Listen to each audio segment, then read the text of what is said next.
Salut les sorceteurs et bienvenue dans un nouveau numéro de Toss a Coin to Your Writer. Je m'appelle Maeva Catalano, je suis autrice et passionnée de lecture. Toss a Coin to Your Writer, c'est le podcast sur l'écriture avec un titre anglais et un accent bien français. Chaque mois, retrouve un nouveau numéro avec un ou une super invitée qui évolue dans ce monde fabuleux qu'est le milieu de l'édition. Tu t'en doutes, on va parler du métier d'écrivain, mais également de lecture et de toutes les casquettes qu'il faut porter pour vivre de sa plume. Si tu es une âme courageuse, je t'encourage à poursuivre la lecture de cet épisode.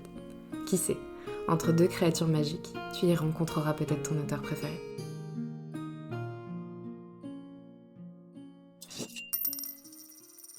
Salut les sorceteurs. Bienvenue pour un nouveau numéro de Toss a Coin to Your Writer. Déjà, j'aimerais vous remercier pour tous vos retours et tous vos avis sur le premier épisode. J'étais très contente de découvrir tout ça. On a dépassé les 100 écoutes, je crois qu'on est presque à 150, donc le premier mois et pour un seul épisode, donc peut-être que c'est pas beaucoup pour certains ou que ça peut paraître peu pour certaines personnes, mais en tout cas je trouve ça énorme. Du coup j'ai vraiment hâte de vous présenter ce nouvel épisode et cette nouvelle invitée. Aujourd'hui j'ai l'honneur, encore une fois, d'accueillir Blandine Peymartin.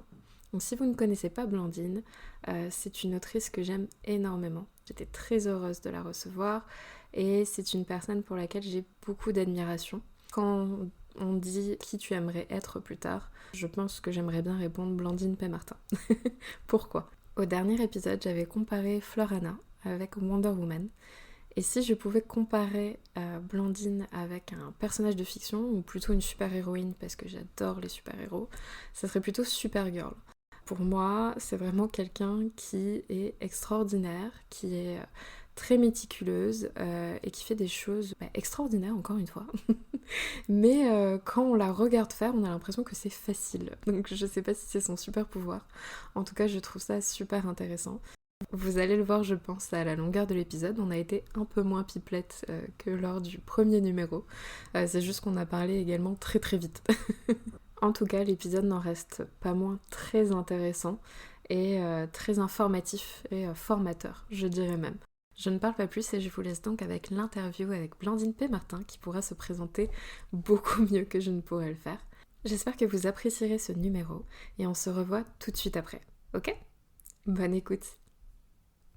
Bonjour Blandine, merci de venir et de participer au podcast. Est-ce que tu pourrais commencer par te présenter un petit peu pour ceux qui ne te connaissent pas encore ? Merci de me recevoir déjà. C'est le premier podcast que je fais, donc c'est un honneur. Alors moi, je suis Blandine Peymartin. J'écris des romans depuis 2015 maintenant, aussi bien de la romance contemporaine que de la romance fantastique. Voilà, j'ai été éditée chez plusieurs éditeurs avant. Maintenant, j'ai fait le choix d'être auteure indépendante et je suis une grande dévoreuse de livres aussi. Donc voilà. D'accord, très bien, merci beaucoup. Du coup, j'aimerais revenir un petit peu, tu dis que tu es passée de l'édition traditionnelle, tu as commencé par là, et maintenant tu es que en auto-édition, c'est ton métier, à plein temps. Donc comment ça s'est passé un petit peu, cette passation, on va dire, ou pourquoi tu as été motivée finalement à reprendre les droits sur tes romans et à en faire ton métier à plein temps ? Alors, en fait, au début, j'ai commencé par l'édition traditionnelle parce que je connaissais rien à l'univers éditorial de toute façon. Et en cherchant des infos, tout ce que je trouvais à l'époque, c'était il faut soumettre son manuscrit à un éditeur et donc se faire éditer par une maison d'édition. Personne parlait trop de l'auto-édition, donc voilà. Donc j'ai suivi cette voie. Et très rapidement, j'ai déchanté parce que ça correspondait pas du tout à ce que je recherchais moi. En fait, j'avais pas forcément la main sur tout ce qui était couverture, travail éditorial de fond sur le texte. J'avais pas la main sur la manière de communiquer sur un roman. Et donc finalement, je me sentais un peu coincée dans ce système-là. Et en discutant avec d'autres auteurs qui étaient dans ma situation, j'ai entendu parler de l'auto-édition où là, on pouvait tout choisir de A à Z. Donc ça collait vraiment à ma perception en fait de l'écriture. Je me suis renseignée et j'ai tenté le coup avec un premier roman. C'était hasardeux, je ne savais pas à quoi m'attendre en fait. Et petit à petit, je me suis rendu compte que ce modèle-là me convenait beaucoup plus parce que j'avais la main sur toutes les étapes. Alors certes, fallait que j'apprenne sur le tas parce qu'on ne devient pas éditeur entre guillemets du jour au lendemain. Mais le côté de libre du travail, c'est juste tout ce que je cherchais, quoi, en fait. Hmm. Et comment tu as eu le déclic en fait de te dire bon bah j'arrête ce que je fais, bon je sais pas quel métier tu avais avant, et te dire bon bah maintenant ça y est, je suis prête, je peux en vivre et je franchis le pas. Alors franchement, au début, quand j'écrivais, jamais j'aurais pensé déjà en vivre un jour. Pour moi, tout le monde pensait que c'était pas possible, donc c'était pas possible, c'était la pensée limitante qu'on a tous à un moment donné. Et je l'ai pas fait dans ce sens-là, en fait. Donc je l'ai fait juste parce que j'avais besoin d'écrire de toute façon, j'avais besoin de le faire, donc j'ai continué à le faire. J'étais secrétaire, en fait. Et pendant mes pauses déjeuner, je me mettais derrière mon ordinateur et je travaillais sur mes romans tous les jours, tous les jours, tous les jours pour écrire un maximum. Et c'est petit à petit que, de fil en aiguille, sans que j'ai vraiment voulu le chercher, j'ai commencé à avoir plus de lecteurs, plus de revenus. Et j'ai gardé mon poste à temps plein pendant 2 ans, alors que mes livres généraient des revenus qui auraient pu me suffire. Mais parce que j'avais trop peur, en fait, de ce saut dans le vide, parce qu'il y a toujours le côté, est-ce que tout va pas s'effondrer du jour au lendemain? J'ai quand même, comme tout le monde, des frais, il faut que j'assure un minimum.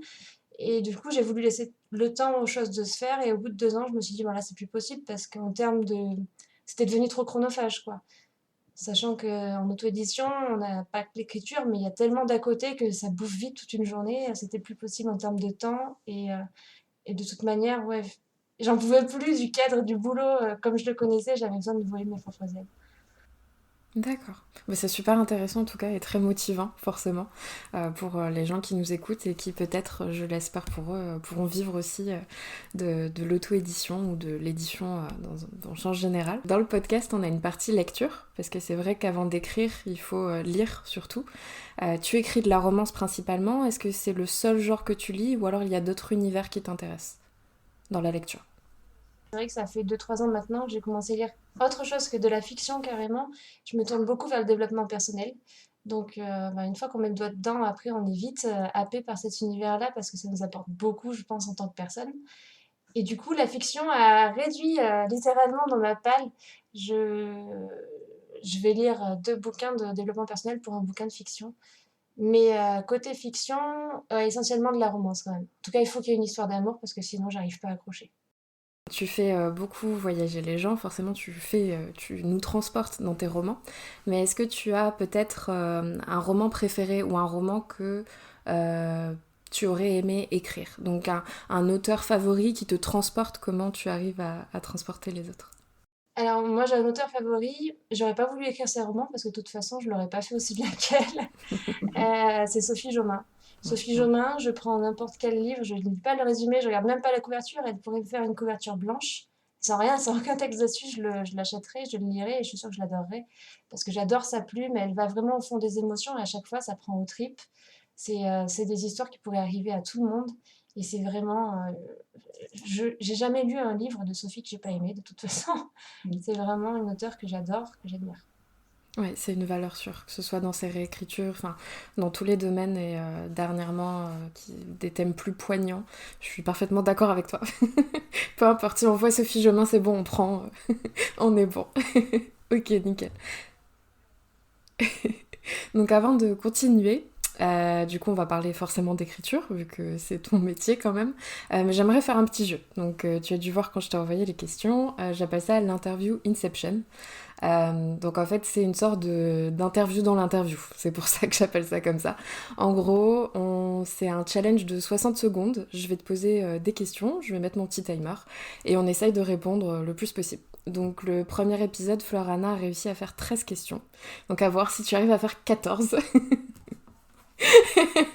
Si tu arrives à faire 14, c'est gagné. Sinon, c'est 13 ex aequo, mais c'est pas grave. Il n'y a pas de compétition. On va dire que, bah, elle me l'a dit elle-même. Elle avait le beau rôle parce que c'était la première invitée. Donc forcément, elle avait pas la pression de faire mieux. Mais pas de soucis. Alors, je mets mon petit chrono. Le but, c'est de répondre au tac au tac. Et s'il y a une question que tu n'arrives pas, on passe. Ok? On est parti. Alors, la première chose que tu fais le matin. Je déjeune. Ok. Combien de langues tu parles? 3. Plutôt bad boy ou gentil garçon? Bad boy. Ta maison à Poudlard. Pas lu. L'auteur que tu aimerais rencontrer, mort ou vivant. Jojo Moyes. Ta chanson préférée. Muse Unintended. Ta couleur préférée? Le rose, Ton animal totem? le loup, Quel super pouvoir tu voudrais avoir?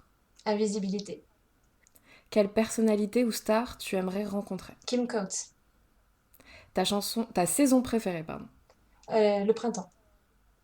Un pays ou une ville préférée? San Francisco, Ta série du moment? Peaky Blinders, Disney Plus ou Netflix? Netflix.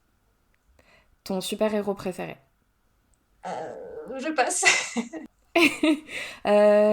Avoir plus de temps ou plus d'argent? Plus de temps. Ta Madeleine de Proust? Le Petit Prince.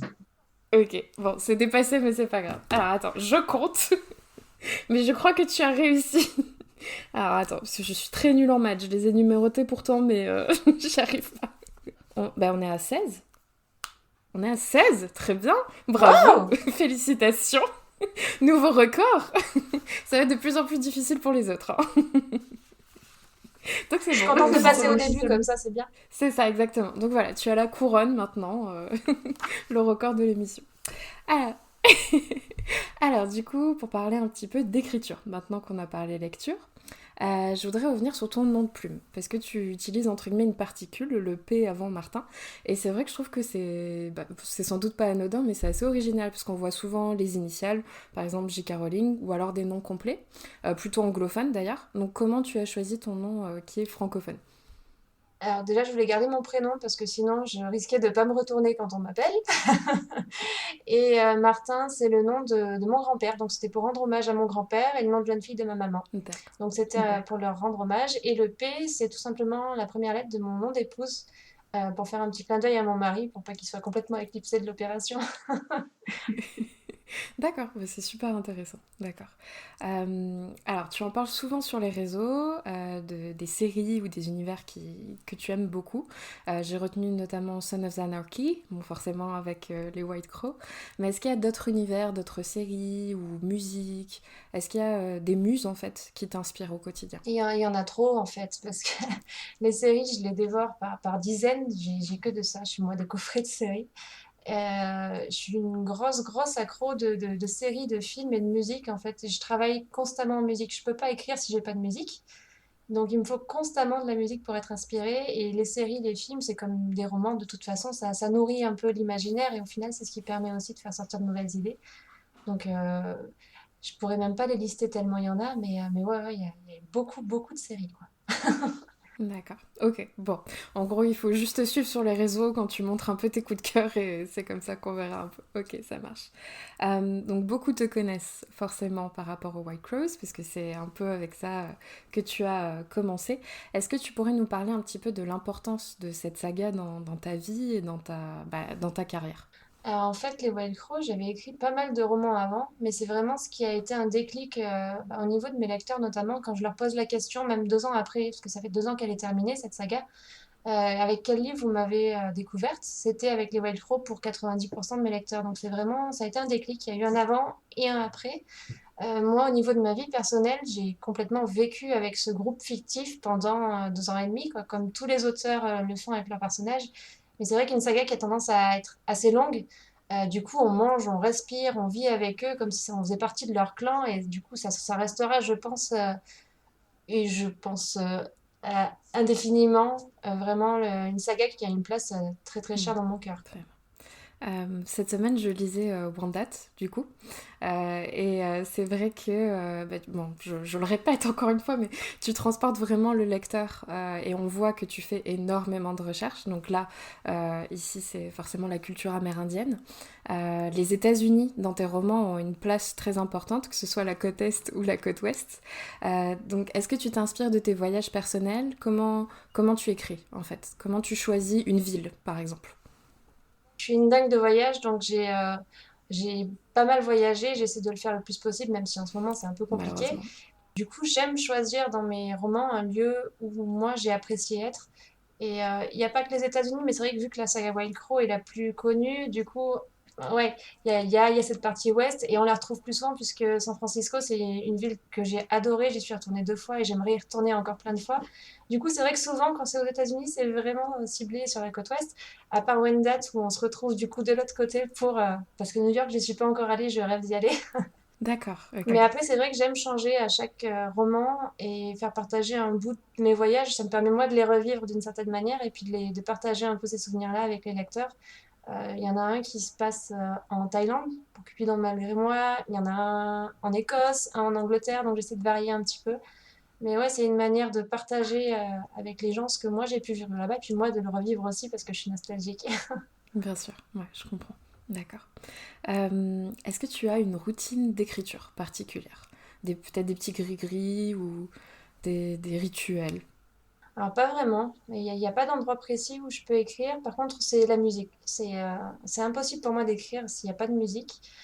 Et il me faut aussi à tout prix une plage horaire assez étendue parce que je supporte pas l'idée qu'on puisse m'interrompre dans 1 heure ou dans une demi-heure si je me dis il faut que je me dépêche parce qu'après j'ai ça à faire.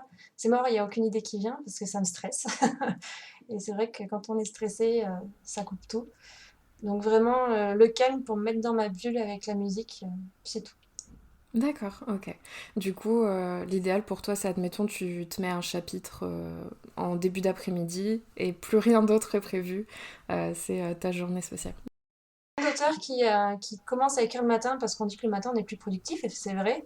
Mais du coup, moi j'ai tendance à faire l'inverse, sinon j'y arrive pas pour avoir essayé parce qu'il faut que je me vide ma tête complètement pour pouvoir me sentir sereine et du coup, toutes les tâches administratives ou autres qui prennent un peu la tête, faut qu'elles passent le matin et comme ça l'après-midi c'est détendu et c'est parti.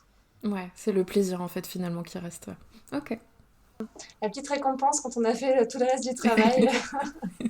Mais c'est bien, ça veut dire, bah, ça prouve que c'est une passion aussi comme métier et forcément c'est pas du travail, entre guillemets, le côté écriture du moins. Ok, d'accord.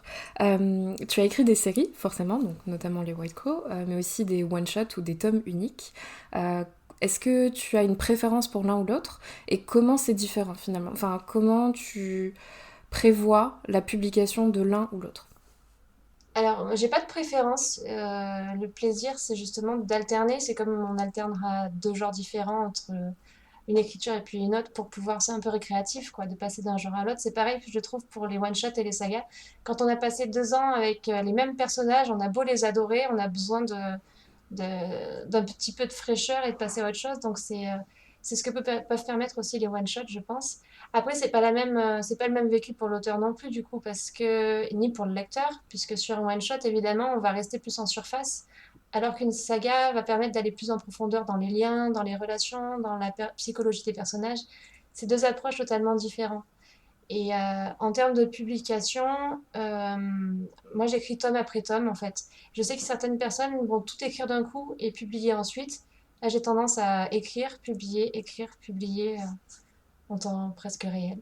Mhm. Justement, je trouve que c'est intéressant parce que dans l'édition traditionnelle, on a souvent, quand il s'agit forcément de saga, un tome par an. Et comme toi, tu as plusieurs projets, on aurait pu peut-être s'attendre à ce que, bah là, pour ta dernière saga, pardon, les Irish Renegade, le premier tome, puis un autre projet, puis le second tome, mais tu les publies, bah là, le deuxième tome vient de sortir et tu es en train de travailler sur le troisième. Donc pourquoi choisir finalement de tout publier à la chaîne, entre guillemets? Déjà parce que moi en tant qu'auteur, je peux pas, j'ai beaucoup de difficultés à passer d'une histoire à l'autre en plein milieu. Si je suis plongée dans l'univers des Irish Renegades, il faut que j'aille jusqu'au bout avant de pouvoir me lancer dans autre chose. J'arrive pas à mettre des petites cases différentes dans ma tête. Donc il faut que j'aille au bout du projet tant que je suis dessus, sinon ça sera complètement dénaturé, ça sera pas dans l'instinct, dans le moment. Et vis-à-vis des lecteurs aussi, parce que je pense qu'en tant que lecteur, surtout que je fais des fins à cliffhanger la plupart du temps, je peux pas me permettre de dire à mes lecteurs, bon, mais on fait une pause, on passe à autre chose. Parce que là, je perds tout le monde et Ce serait je reçois très des menaces, difficile. quoi. Non, non, mais voilà, autant pour moi, tant que l'inspiration est là, il faut aller au bout des choses, parce qu'après, si je me déconnecte et que je prends trop de recul, je pense que j'arriverai pas avec la même vision des choses et je risque de tout dénaturer. Donc, je préfère y aller jusqu'au bout. Ouais, de rester habité vraiment et être dans l'univers, dans la bulle. Ok, très intéressant. Justement, par rapport à ton rythme d'écriture, comme tu dis que tu publies presque en temps réel, c'est vrai que tu publies un roman donc environ tous les 3 mois, 4, ça dépend forcément des relectures, etc. Donc c'est une très très grande productivité. Forcément, encore une fois, c'est accéléré vu que tu es maître du bateau, hein, donc il n'y a pas d'autre facteur que toi. Mais comment tu expliques en fait cette rapidité finalement? Parce qu'il y a la qualité au rendez-vous, en fait. Excuse-moi, hein, mais c'est que on pourrait s'attendre à ce que ça soit quelque chose de bâclé, parce qu'on a un peu cette idée de dire bon, bah, si ça va vite, c'est qu'il y a quelque chose qui va pas. Sauf que non, tout est impeccable à chaque fois. C'est vrai que je l'ai souvent entendu, voilà. Mais en fait, ce qu'il y a, c'est qu'on voit que la partie émergée de l'iceberg, c'est qu'on se dit, ah bah elle sort un bouquin tous les 3 mois, donc bah, elle l'écrit en 3 mois. C'est pas du tout comme ça, en fait, parce qu'en coulisses, les idées de roman, moi, je les ai plus d'1 an à l'avance. Ça veut dire que pendant 7, 8, 9 mois, je vais peaufiner dans ma tête et sur des petits blocs-notes le roman. Je vais creuser mes personnages, je vais établir un plan, les grosses scènes, enfin vraiment l'articulation du roman. J'ai tout qui se fait pendant des mois. Et quand je commence à écrire, après ça va super vite parce qu'une fois que je pose le premier mot, ouais, en 1 mois et demi, 2 mois, j'ai écrit mon roman parce que je sais parfaitement où je vais. Il y a des surprises qui arrivent, hein, je ne suis pas millimétrée sur mon plan. Il y a des personnages qui prennent le pouvoir, qui changent des choses, mais les grandes lignes, je les ai. Je connais parfaitement mes personnages comme s'ils faisaient partie de ma famille. Du coup, j'ai beaucoup moins d'hésitation que quelqu'un qui va commencer à écrire dès le premier jour de sa réflexion sur le roman. Donc, Mm. c'est pour ça, en fait, que j'avance assez vite. Cette année, il y a beaucoup de publications. L'année prochaine, j'en ferai moins parce qu'il faut que je lève le pied. Mais c'est parce que l'année dernière, j'ai amassé ouais, un gros, gros boulot au niveau de la réflexion sur les romans que j'aurai cette année. Donc, ils sont déjà bien avancés au niveau de l'idée, en tout cas. Donc, après, Mm. ça va super vite, quoi. Oui, en fait, le plus gros de ton travail, c'est vraiment la préparation. Après, ça, forcément, ça s'accélère. D'accord, ok, très bien. Alors, justement, comme le second tome des Irish Renegade vient de sortir, qu'est-ce que tu pourrais nous dire de tes futures publications? Forcément le tome 3, mais après, est-ce qu'il y a d'autres projets déjà à Ouais, il y l'avance? a le tome 3 et le tome 4 Ok. qui vont sortir cette année. Et alors la date reste à définir parce que ça va dépendre aussi de l'illustratrice avec laquelle je travaille, mais j'ai prévu de rééditer Wendat dans un format relié et illustré. Du coup, j'ai fait appel à la dessinatrice qui a travaillé sur Les Étoiles de Nocède, version illustrée, parce que j'avais adoré son crayon, c'est juste magnifique ce qu'elle fait. Et du coup, je travaille avec elle sur cette réédition. J'aimerais bien l'avoir pour décembre, mais ça va dépendre d'elle aussi, donc on verra fin d'année, début d'année. Et puis ensuite, ben, ce sera un 4 mains, une première pour moi, avec Thaïs L. On va écrire une romance contemporaine qu'on a déjà bien commencé toutes les deux, qui se passera au Canada cette fois. Ok. Toujours dans le voyage. Mais Toujours. voilà, donc ça c'est pour le plus immédiat. Et pour terminer l'année prochaine, j'aimerais rééditer la saga que j'ai récupérée de chez Milady, qui était une saga de romance dystopique. Du coup, c'est un tout autre genre que j'ai pas encore vraiment testé et il y a un gros gros travail à faire dessus de toute façon pour la remettre au goût du jour parce qu'il y a pas mal de choses que je veux changer et donc la ressortir l'année prochaine. D'accord. Comment tu retravailles tes réécritures justement? Parce que tu avais fait ça avec les passeurs de lumière, si je me trompe pas. Et il me semble qu'il y avait une autre saga ou un autre tome, je suis plus sûre. Même moi, je sais plus. Il y a eu les passeurs de lumière, c'est sûr. Malgré moi, ouais. Oui, voilà, c'est ça, C'est les exactement. livres que Ouais. j'avais récupérés, ouais, qui étaient auparavant publiés chez des éditeurs et bah, c'est dur c'est dur comme tâche parce que en plus Les Passeurs de Lumière c'était le premier roman que j'ai écrit donc vu qu'on évolue pas mal au fur et à mesure des romans et des années en termes de style, de goût aussi, c'est dur de se replonger sur un roman qu'on a écrit 3 4 ans plus tôt parce que l'écriture est plus du tout la même. Je passais mon temps à me tirer les cheveux et à me dire c'est pas possible, j'ai pas écrit ça. Donc je pensais que ça irait vite et en fait non, ça a été vraiment laborieux et ça a été long et pénible. Mais du coup, j'ai fait appel à des alpha lectrices pour m'aider aussi parce que j'arrivais pas à avoir assez de recul sur ma propre écriture. Mhm. Mais voilà, je relis tout et je remodifie tout. Je laisse l'histoire, mais la forme change. Et encore l'histoire s'il n'y a pas de choses qui me paraissent surréalistes parce que ça peut arriver.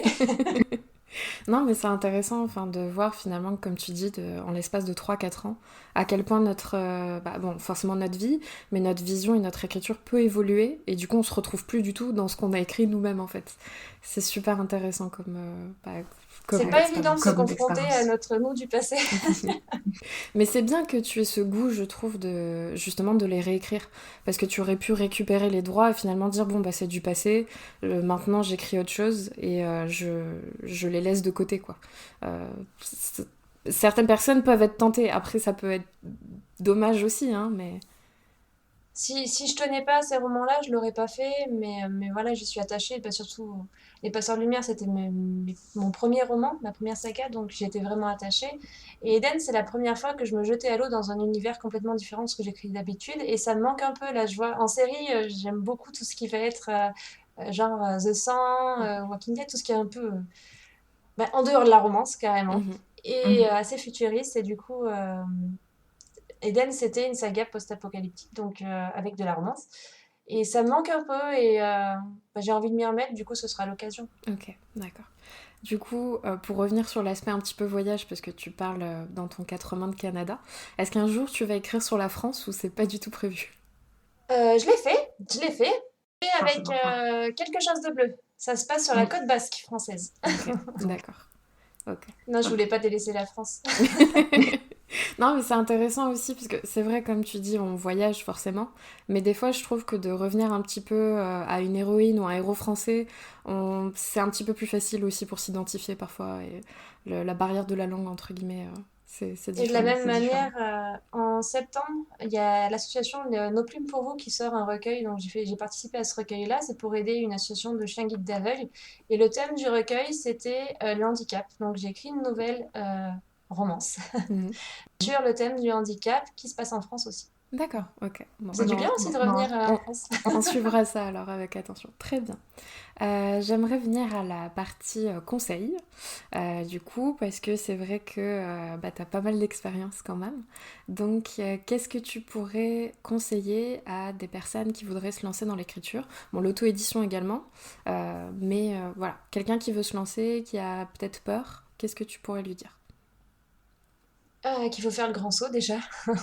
C'est plus facile à dire qu'à faire, mais même si on vous répète autour de vous que c'est pas possible, que vous serez pas publié ou que vous ne pourrez pas écrire un roman, c'est faux en fait. Ça fait juste que alourdir un peu plus toutes les pensées limitantes que vous entendez depuis que vous êtes petit, mais tout est possible du moment que vous vous donnez les moyens d'y arriver. Et c'est pas juste des phrases en l'air, c'est juste la réalité. Vous pouvez écrire un roman, vous pouvez le faire publier ou le publier vous-même, c'est possible quoi.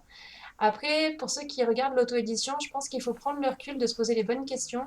Pourquoi on veut faire de l'auto-édition? Si c'est juste parce que on a peur de la vie d'un éditeur ou on ne trouve pas un éditeur, c'est dommage parce que il faut prendre en compte que l'auto-édition, c'est pas juste écrire un roman et hop le bazarder. C'est un vrai métier très très complet qui va vous demander beaucoup de temps. Et pour faire simple, les auteurs auto-édités n'écrivent pas forcément tous les jours. Il y a des fois où ils n'ont pas le temps d'écrire et il y a beaucoup d'à côté. Donc c'est vraiment chronophage, c'est passionnant si on a envie, mais il faut être prêt à se relever les manches et à se relever plein de fois parce qu'on va se tromper plein de fois. Il va falloir apprendre de nos échecs et remonter en selle des tas de fois. Voilà. Donc c'est la motivation qui prime après. Hmm. Tu parles beaucoup des formations que tu suis sur les réseaux sociaux et c'est vrai que tu fais, comme tu dis, beaucoup de choses. Donc tu fais même des conseils aux auteurs. Donc je me rappelle pendant un moment, tu avais un blog qui s'appelait La Plume Effrontée. Tu as toujours une newsletter et là tu as ton compte, donc les tips aux auteurs. Donc pour toi, en tant que du coup autrice auto-éditée, en quoi c'est super important de continuer à se former? De se former mais de continuer surtout. J'ai commencé à me former il y a pas si longtemps, c'était en début d'année dernière. J'ai suivi la formation de Julie Huleux, romancier 3.0. C'est la première fois qu'on m'expliquait les bases de la communication que je n'avais pas du tout. Et ça m'a permis de me rendre compte de tout ce que je faisais de travers en fait. Et c'est évident quand on te le dit, mais si personne ne te le dit, ben, tu réalises pas que tu fais de travers. Du coup, ça a été une prise de conscience de ma part et ça m'a permis de comprendre comment je devais évoluer, comment je pouvais m'avait amélioré ce que je faisais et que je pensais bien, en fait, je gaspillais mon temps à faire des tas de choses qui servaient à rien et qui n'étaient pas forcément en plus, qui apportaient pas forcément de la valeur à mes lecteurs ou voilà. Donc il y a eu une grosse prise de conscience et là j'ai commencé à prendre goût à ça parce que je me suis rendu compte que ben, il y avait tellement de choses à apprendre, surtout en auto-édition justement, où on doit gérer des pans d'activité qu'on maîtrise pas du tout. Donc soit on délègue si on peut déléguer, soit bah, faut se former, faut apprendre et faut se professionnaliser. Et d'autant plus quand on vit à une époque où l'auto-édition est un peu montrée du doigt par encore pas mal de monde, la seule manière de changer ça, c'est nous d'arriver avec un professionnalisme qui équivaut à celui des maisons d'édition. Et donc, pour acquérir ça, il faut qu'on se forme, il faut qu'on apprenne les bases de chaque pan de notre activité, en fait. D'accord, très bien. J'aimerais savoir si tu as un secret, entre guillemets, puisque je regarde tout ce que tu fais, et des fois je me demande, mais de combien d'heures sont ces journées? Est-ce que tu as un retourneur de temps comme Hermione? Je ne sais pas. Mais parfois on dirait que tes journées font 72 heures. Parce que tu écris, bon, forcément, voilà, quand on est dans l'auto-édition, il faut écrire, il y a la communication, tu en parles, mais tu fais tes propres... Enfin, tu es graphiste aussi, donc tu fais tes propres couvertures. Tu fais des box, donc là tu es en plein milieu de tes box avec les goodies, ce genre de choses. Comment tu t'y retrouves? Comment c'est humain? Problème, à partir du moment où ton métier, c'est ta passion, c'est un gros problème, c'est que tu n'arrives pas à décrocher. Donc, moi, j'ai mon mari qui me calme des fois, qui me dit à 7-8 heures le soir, non mais là, t'arrêtes, hein, parce que le soir, faut couper, c'est notre vie, à nous. Parce que sinon, c'est vrai que j'aurais tendance à faire des journées non-stop, à même plus dormir, tellement j'aime ce que je fais. Mais après, c'est pour ça aussi que le bloc de la plume effrontée, ça s'était arrêté, c'est parce qu'à un moment donné, moi, j'arrivais plus à tout faire en même temps. Et dans ces cas-là, il n'y a qu'une solution, c'est de prioriser. Et ma priorité, c'était mes livres, mes lecteurs. Donc après, tout ce qui venait à côté, même si j'apprécie et si quand on vient me voir, je vais donner des conseils si on m'en demande, il n'y a pas de souci. J'avais plus le temps de tenir à jour un blog ou de tenir à jour des réseaux sociaux pour aider les lecteurs. Depuis, il y a TubeSauter, comme tu l'as dit, qui est reparti. Mais je garde en tête que s'il arrive des périodes où j'arrive pas à gérer, ma priorité, ce sera toujours mon écriture, mes livres, mes lecteurs, et le reste, c'est si j'ai le temps à côté, je le fais parce que c'est un plaisir de le faire, mais c'est plus prioritaire, c'est secondaire. Je vais revenir sur une aventure un peu moins drôle que tu as eue avec un journal où on t'avait proposé de t'interviewer. Je ne sais pas si je peux citer le journal ou C'est pas. le Nouvel Obs. Voilà. Ok. Et du coup, on t'avait convié, en fait, on est même venu chez toi, si je me trompe pas. Ouais, voilà, donc pour prendre ta photo, pour t'interviewer par rapport à ton succès en auto-édition. Et finalement, ils ont sorti un article qui tapait, on va dire poliment, tapait sur la figure des auto-édités, les dénigrait, et en plus de ça, t'avais mis en tête d'affiche. Donc heureusement, je me rappelle que l'article était payant, donc au moins ça a limité un minimum son partage. Mais j'aimerais, voilà, si tu peux revenir sur cette expérience, qui je pense a été une grosse trahison, forcément, mais quelle leçon t'en as tiré? Alors en fait, oui, effectivement, j'ai été contactée par mail par le Nouvel Obs. Je peux citer leur nom parce qu'ils ne m'ont jamais autorisé de droit de retour, donc je vais le faire. Euh, En fait, ils m'ont contacté pour un article sur l'auto-édition et c'est tout ce que je savais. Donc, moi, je suis pas habituée à être dans la presse. Quand je vois Nouvelle Obs, j'ai des paillettes dans les yeux. Je dis waouh, mais ils sont su que j'existais. Bah, grand plaisir, hein. Et donc, voilà, donc ça s'est passé comme ça. L'interview s'est faite par mail. On nous a envoyé à plusieurs auteurs. On était quatre ou cinq, un format Word à remplir, tout bêtement. Et on m'a dit comment envoyer un photographe chez moi. Il venait de Paris exprès jusqu'à chez moi dans la Nièvre à l'époque, juste pour me prendre en photo. Alors là, déjà, bon, d'accord. Le gars était en plus une grosse pointure, New York Times, tout ça. Donc, qu'est-ce qui se passe? Donc, sur le coup, super flatté. Et en fait, quand l'article sort, la douche froide, l'article est en gros expliqué que l'auto-édition va taper comme tout ce qu'on peut entendre sur l'auto-édition, que c'était pas qualitatif, il y avait beaucoup de sorties, que les auteurs vivaient dans des conditions misérables, qu'il y avait que des paillettes, des messages positifs. Enfin bref, on va passer sur tout ce qui a été dit, mais même mes informations, mes propres informations étaient tronquées, c'était pas du tout les chiffres, les infos que j'avais données. Donc voilà, le journaliste a fait ce qu'il voulait de nos propos et il a pondu un torchon pas possible. Douche froide, d'autant plus que derrière, il n'y a pas de possibilité de retour. On ne nous fait pas valider le BAT avant qu'il sorte, on nous le montre une fois qu'il est sorti, donc on est coincé, quoi. On est complètement coincé. Ce que ça m'a appris, clairement, c'est que, ben, du coup, quand vient vous voir et qu'on vous propose un article, même si c'est un journal prestigieux, toujours demander quel sera le point de vue sur un article. Je l'aurais jamais fait parce que je ne savais pas que c'était possible. Je savais pas non plus que. En fait, j'étais un peu naïve. Je me suis même pas posé la question de savoir si ça allait être pour ou contre l'auto-édition et si mes propos allaient être respectés. Et dans la mesure du possible aussi, je demanderai un BAT avant parution pour confirmation. Euh, et puis voilà, ce que ça m'a appris par-dessus tout, c'est que c'est aussi un des domaines dans lesquels je ne connais rien et qui, dans mon métier, euh, vaudrait la peine d'être approfondi. Donc pourquoi pas me former justement aux relations presse parce que ça existe des formations là-dessus et je pense que ça peut être vraiment utile justement pour pas que ce genre de déconvenus arrive d'autres fois parce que c'est quand même notre image qu'on manipule derrière et c'est pas toujours évident. Oui, totalement. Tu penses que, bon, c'est le cas forcément pour cet article, mais tu penses qu'on a toujours une mauvaise image de l'auto-édition aujourd'hui? Je pense que ça évolue, pas aussi vite qu'on le voudrait, c'est sûr, mais ça évolue. Ça a beaucoup évolué dans les pays anglophones. Ça commence à évoluer en France. Il y a de plus en plus d'auteurs qui tentent l'auto-édition, même des auteurs hybrides, il y en a de plus en plus. Maintenant, j'ai envie de dire que ça tient qu'aux auteurs auto-édités d'essayer de faire changer la donne aussi, justement, en proposant des livres de qualité, en faisant un travail professionnel. C'est ce qui fera pencher la balance au final, en fait. C'est que nous, on soit capable de proposer un travail de qualité derrière. D'accord, très bien. Est-ce qu'il y a une question que je ne t'ai pas posée, mais à laquelle tu aurais voulu répondre? Non. Non, très bien, on sait jamais, peut-être un mot de la fin ou quelque chose que tu aurais voulu rajouter. Un mot de Bah la écoute, fin, ce serait juste merci, quoi. Merci bah, déjà à toi de me recevoir dans ce podcast et puis merci à tous mes lecteurs parce que sans lecteurs, on n'est juste rien du tout en tant qu'auteur. C'est eux qui font tout derrière, donc voilà. totalement. Bah merci beaucoup Blandine d'avoir accepté encore une fois l'interview, c'était vraiment un plaisir de te recevoir. Et puis j'espère à très bientôt. Carrément. Merci Maëva. Encore une fois, merci à Blandine d'avoir accepté mon invitation et merci à vous d'être parvenue jusqu'à la fin de cette interview. J'aimerais vous garder encore un petit moment pour vous parler du podcast. Je veux vous remercier de nouveau pour votre accueil et vos avis bien chaleureux. Ce qui serait formidable si vous pouvez. Et pour aider le podcast, ça serait de le partager et notamment de laisser un avis, favorable ou non. Favorable c'est mieux, mais voilà. Sur les plateformes d'écoute. Je sais que ce n'est pas disponible partout, notamment Spotify. Par contre, si vous m'écoutez sur Apple Podcast notamment ou Google Podcast, n'hésitez pas à laisser une petite review, une petite critique entre guillemets, avec des petites étoiles. Ça va booster le podcast et ça peut permettre tout simplement aux gens de nous découvrir d'une autre manière. N'hésitez pas non plus à en parler autour de vous, à vos amis, à vos parents, peut-être à des libraires ou à des auteurs dans votre entourage.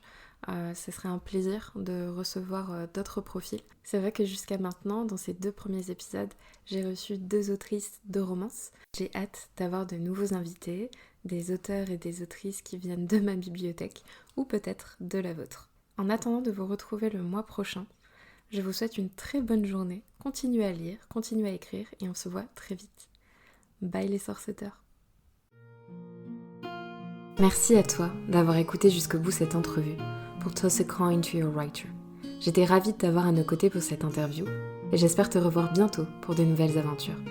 Tu retrouveras toutes les infos de cet épisode en description. Tu peux également me trouver et me contacter sur tous les réseaux sociaux à Maëva Catalano. Je sais, c'est pratique. On se voit dans un mois, ou plus rapidement encore si le dieu des romans le veut. À très vite.